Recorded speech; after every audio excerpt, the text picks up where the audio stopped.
Welcome to my sweet life with Ruhi. আর আরও একটা নতুন ভিডিওতে আপনাদেরকে অনেক অনেক ওয়েলকাম।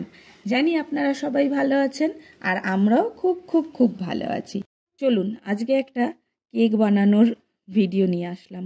অনেক দিন বাদে এই কেক বানানো শুরু করেছি। আসলে মাঝে অনেক কিছু চলে গেছে, কেক তো বানাতে পারি না এখন। তো কিছু তো আপনাদের সঙ্গে শেয়ার করেছি আর কিছুটা আমার কাছেই যাই হোক, আমাদের জীবনের মুহূর্তগুলোও কিন্তু এই কেকের মতো, কখনো নরম কখনো একটু শক্ত, কিন্তু তাতে যদি ভালোবাসা মেশানো থাকে তাহলে সবটাই মিষ্টি হয়ে যায়, তাই না? জানেন তো, আজকে সকালে উঠেই আমি ভাবলাম আজকে থেকেই হেলদি লাইফ শুরু করব। ভেবে সকালে কিন্তু সব কিছু হেলদি খেয়েছি, ওটস, জুস, একটু যোগাও করলাম, মুডটা বেশ ভালোই। আর বিকেলেই আমি আবার কেক বানাতে বসেছি। আপনারা বলুন তো, এইরকম হেলদি প্রমিস নিজেকে নিজে করেন আর রোজ সকালের পরে বিকেলেই সেই প্রমিসটা ভেঙে দেন। আমার তো কিছুতেই থাকছে না নিজেকে করা প্রমিসগুলো। আপনাদের থাকে কি?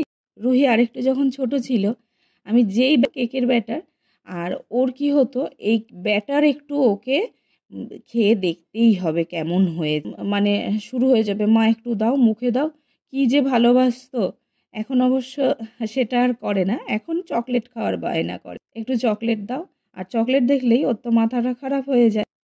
আমরা জীবনে কত প্ল্যান করি, কিন্তু আসল আনন্দ অনেক সময় আসে সেই মুহূর্তগুলোতে, যেই মুহূর্তগুলো আমরা প্ল্যান করিনি। আর এই কেকও ঠিক সেই রকমই, কোনো বড় অনুষ্ঠানের জন্যে নয়, মাঝে মধ্যে নিজের দিনটাকে মিষ্টি করার জন্যও কিন্তু কেক তৈরি করা হয়। তো সেই রকমই এই কেকটা তৈরি করা হচ্ছিল ছোট্ট একটু মুখের হাসি দেখার জন্য। এটা ছিল একজনের সারপ্রাইজ বার্থডে গিফট।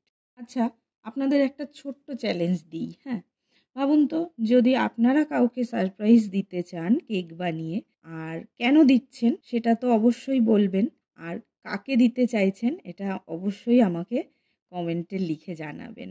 জানেন তো, আমি একবার কেক বানিয়েছিলাম, মানে এখন তো শিখে রীতিমতো কোর্স করে বানাচ্ছি, কিন্তু সেই সময় আমি জানতাম না কেক বানানো।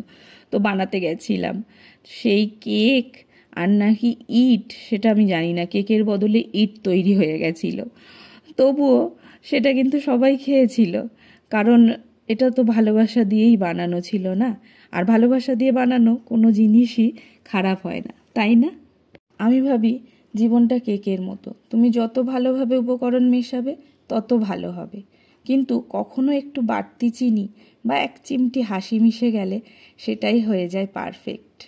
আর আজ এই কেকটা শুধুমাত্র কেক নয়, এটার মধ্যে আছে অনেক স্মৃতি, ভালোবাসা জড়িয়ে। তাহলে বলুন তো, আপনাদের জীবনের সবচেয়ে মিষ্টি মুহূর্ত কোনটা?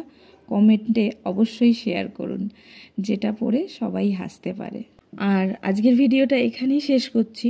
যদি ভিডিওটা আপনাদের পছন্দ হয়, একটুও আমার গল্পগুলো শুনে আপনাদের মুখে হাসি আসে, তাহলে অবশ্যই লাইক করবেন আর শেয়ার করবেন আর সাবস্ক্রাইব করে পাশে থাকবেন, কারণ আরও অনেক গল্প আর অনেক কেক নিয়ে আসব আপনাদের সামনে। তো আজকের জন্য এইটুকুই। Thank you. দেখা হচ্ছে নেক্সট ভিডিওতে।